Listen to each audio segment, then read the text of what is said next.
Hello बच्चों, कैसे हैं आप लोग। ज्ञान की नगरी काशी से मेट जी का प्रणाम।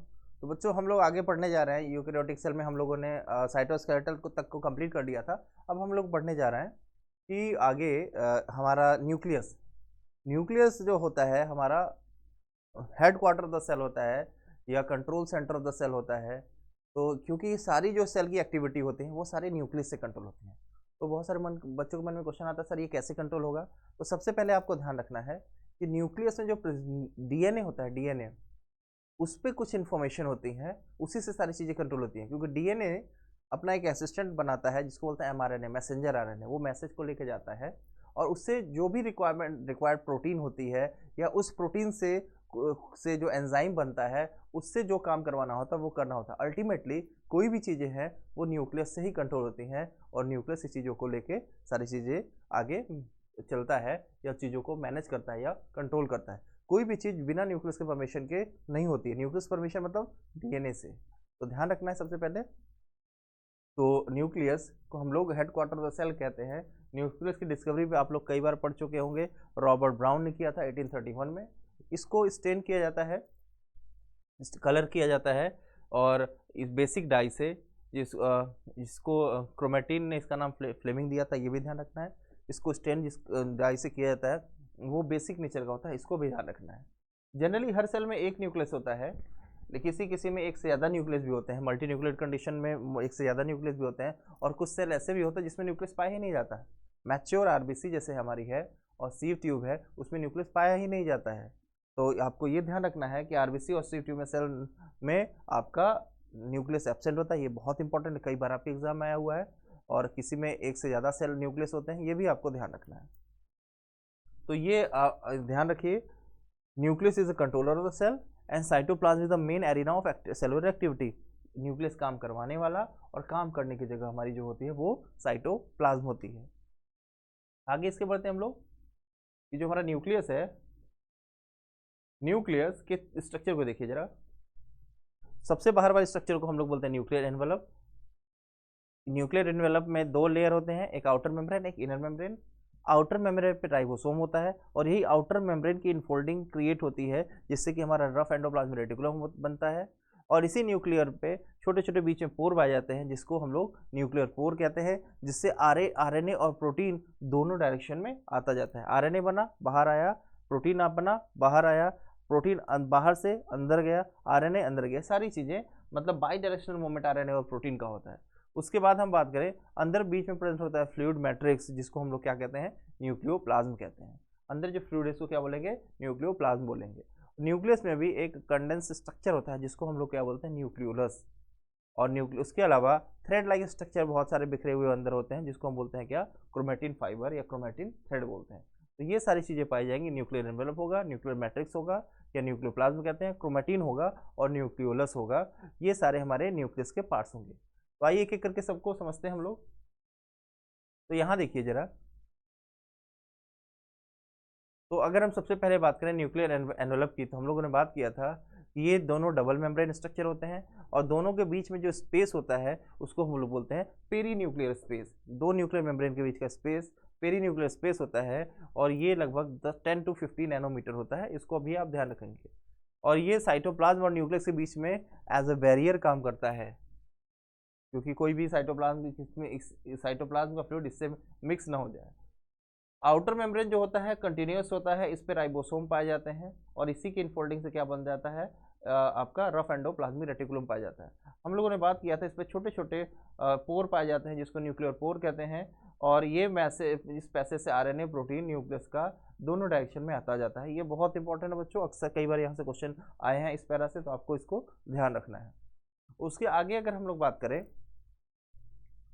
उसके अगर हम आगे बात करें, क्रोमेटिन है। क्रोमेटिन जो होता है नेटवर्क ऑफ न्यूक्लियोप्रोटीन होता है, नेटवर्क बनाता है न्यूक्लियोप्रोटीन का। इसमें डीएनए होता है, बेसिक प्रोटीन होता है जिसको हिस्टोन प्रोटीन कहते हैं। हम लोगों ने डीएनए के बारे में कई बार बात किया है कि न्यूक्लियस में थ्रेड लाइक स्ट्रक्चर होता है जिसको क्रोमेटिन कहते हैं और अंदर हिस्टोन प्रोटीन होता है, हिस्टोन ऑक्टामर भी कहते हैं, जो बेसिक नेचर का होता है। क्यों, क्योंकि उसमें आपके बेसिक अमाइनो एसिड पाए जाते हैं। ये आपको ध्यान रखना है, बहुत इंपॉर्टेंट है ये। उसके अलावा डीएनए जहाँ होगा तो डीएनए आरएनए बनाएगा तो आरएनए भी पाया जाएगा। और यही जब सेल डिवीजन के समय पे यही जो क्रोमेटिन होगा कंडेंस होकर स्ट्रक्चर बनाता है, जिसको क्या बोलते हैं, क्रोमोजोम कहते हैं। और इसी क्रोमोजोम को हम लोग सेल डिवीजन के टाइम पे देखते हैं। तो ध्यान रखना है, chromosome will only visible during cell division, और उसके अलावा कभी भी हम देखेंगे तो थ्रेड लाइक स्ट्रक्चर जो दिखाई देगा उसको हम क्या बोलते हैं, क्रोमेटिन फाइबर या क्रोमेटिन थ्रेड कहते हैं। सेल डिवीजन में हम लोग क्रोमोजोम देखेंगे।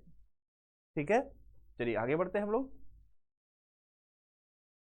अब अगर हम इसके बात करें क्रोमेटिन के बाद, हम लोग बात करते हैं न्यूक्लियोलस की।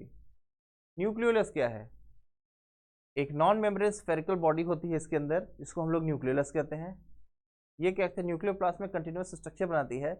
ये आरआरएनए बनाने का ये एक सेंटर होता है जहाँ आरआरएनए का फॉर्मेशन होता है। तो हम लोग को राइबोसोम पढ़ के आए हैं, तो लास्ट क्लास में जब हम लोग राइबोसोम की बात किया था तो मतलब वो बात किया था राइबोसोम में राइबोसोमल आरएनए होते हैं, वो 4 तरह के थे। यूकेरियोटिक सेल में 4 तरह के, कौन कौन, एक 5s, दूसरा 5.8s, और तीसरा था 18s, और चौथा 28s। तो आपको ध्यान रखना है कि 5s का फॉर्मेशन न्यूक्लियोप्लाज्म में होता है, और 5.8 हो गया, 18 हो गया, 28 इसका फॉर्मेशन न्यूक्लियोलस में होता है, और इसका 5s का फॉर्मेशन न्यूक्लियोप्लाज्म में होता है। तो ध्यान रखना है इसको। और 5s यूकेरियोटिक सेल और प्रोकैरियोटिक सेल दोनों में ही पाया जाता है। तो ये आरएनए का फॉर्मेशन के लिए मतलब ज़रूरत होती है। जो सेल में प्रोटीन की सिंथेसिस बहुत ज़्यादा होती है तो वहाँ राइबोसोम की रिक्वायरमेंट भी ज़्यादा होगी, ऐसे सेल में न्यूक्लियोलस का अमाउंट भी ज़्यादा हो जाता है। इसको भी ध्यान रखिएगा कि न्यूक्लियोलस का काम होता है आरआरएनए का फॉर्मेशन करना, और आरआरएनए बनाता है राइबोसोम, और राइबोसोम क्या बनाएगा, प्रोटीन, मतलब अल्टीमेटली ये प्रोटीन सिंथेसिस में हेल्प करेगा। तो आपको भी ध्यान रखना है इसको।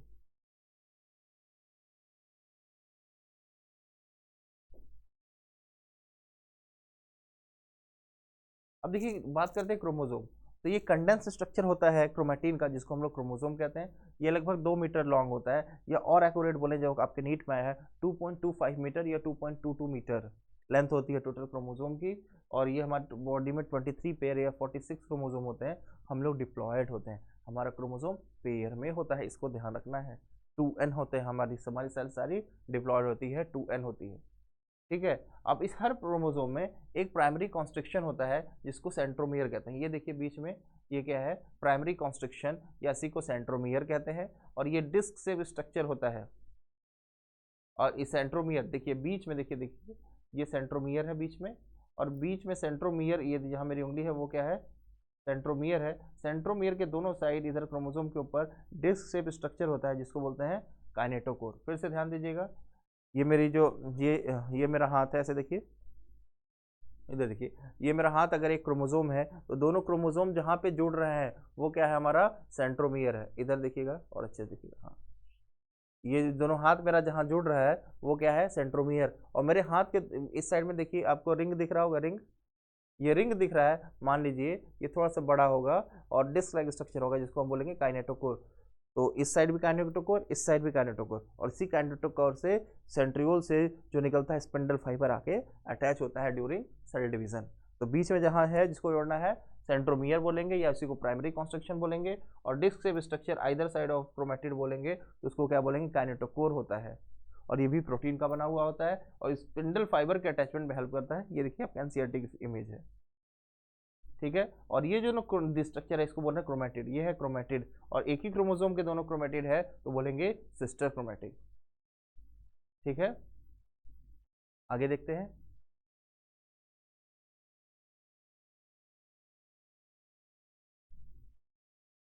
अब सेंट्रोमियर के पोजीशन बेसिस पे क्रोमोसोम 4 तरह के, एक मेटासेंट्रिक, दूसरा सब मेटासेंट्रिक, टीलोसेंट्रिक, एक्रोसेंट्रिक। अब देखिए मेटासेंट्रिक वो क्रोमोसोम होता है जिसमें कि सेंट्रोमियर मिडिल में होता है। बहुत इंपॉर्टेंट बच्चों, यहाँ से बहुत क्वेश्चन आते हैं, इसके में बच्चों से गलतियाँ होती हैं। तो बीच में जो है उसको बोलते हैं, जहाँ सेंट्रोमियर बीच में है मेटासेंट्रिक, थोड़ा सा ऊपर हो गया, थोड़ा सा ऊपर हो गया तो बोलेंगे सब मेटासेंट्रिक, जिसमें एक लॉन्ग, एक आर्म शॉर्ट हो गई और एक दूसरा लॉन्ग हो गई। और तीसरा है एक्रोसेंट्रिक। एक्रोसेंट्रिक में ये किनारे की तरफ और बढ़ने लगता है, जिसमें क्या होता है, एक आर्म बहुत ज़्यादा शॉर्ट हो गई और एक आर्म बहुत ज़्यादा लॉन्ग हो गई, तो ध्यान रखेंगे इसको। और टीलोसेंट्रिक में क्या होता है, तो सेंट्रोमियर है वो टर्मिनल पोजीशन पे आता है, और जिसमें एक आर्म लगभग ना के बराबर रहती है और दूसरी लॉन्ग आर्म रहती है। तो आपको इसको इमेज को भी ध्यान रखना है, डेफिनेशन को भी इसके ध्यान रखना है। कई बार यहाँ से क्वेश्चन आया है क्योंकि बच्चों से यहाँ बहुत कन्फ्यूज़न होता है। ठीक है, चलिए आगे बढ़ते हैं हम लोग। अब ध्यान ध्यान रखिएगा, कुछ क्रोमोसोम में जैसे हम क्रोमोसोम डीएनए की स्टेनिंग करते हैं, तो ये वाला जो रीजन है जिसको सेटेलाइट डीएनए या सेकेंडरी कॉन्स्ट्रिक्शन कहते हैं, इसकी स्टेनिंग नहीं हो पाती है, जिसको सेकेंडरी कॉन्स्ट्रिक्शन कहते हैं या सेटेलाइट कहते हैं, सेटेलाइट और सेकेंडरी कॉन्स्ट्रिक्शन कहते हैं। इसको आपको ध्यान रखना है, ये इंपॉर्टेंट है। तो बच्चों इस तरह से हमारा ये न्यूक्लियस वाला पोर्शन कंप्लीट होता है, और उसके साथ साथ हमारा ये जो चैप्टर है वो भी लगभग कंप्लीशन की तरफ आ चुका है।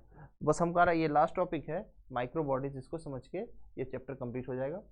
तो माइक्रो बॉडीज को पहले बात ध्यान रखिएगा कि ये मेम्ब्रेन बाउंड स्ट्रक्चर होता है। ये देखिए माइक्रो बॉडीज है, मेम्ब्रेन बाउंड माइन्यूट पर होते हैं, जिसमें बहुत सारे एंजाइम भरे होते हैं, और ये प्लांट और एनिमल सेल दोनों में पाया जाता है। इसके फंक्शन तो वैसे बहुत सारे हैं, लेकिन आपके सिलेबस में उतना बहुत ज़्यादा है नहीं, तो इसके बारे में बहुत ज़्यादा बात नहीं करेंगे। तो ये आपको पहले बात ध्यान रखना है, ये मेम्ब्रेन बाउंड स्ट्रक्चर होता है, और ये प्लांट और एनिमल दोनों में पाया जाता है, सिर्फ प्लांट में नहीं पाया जाता, प्लांट और एनिमल दोनों में पाया जाता है। और इसमें बहुत सारे एंजाइम प्रेजेंट होते हैं, इसके भी बहुत सारे फंक्शन होते हैं।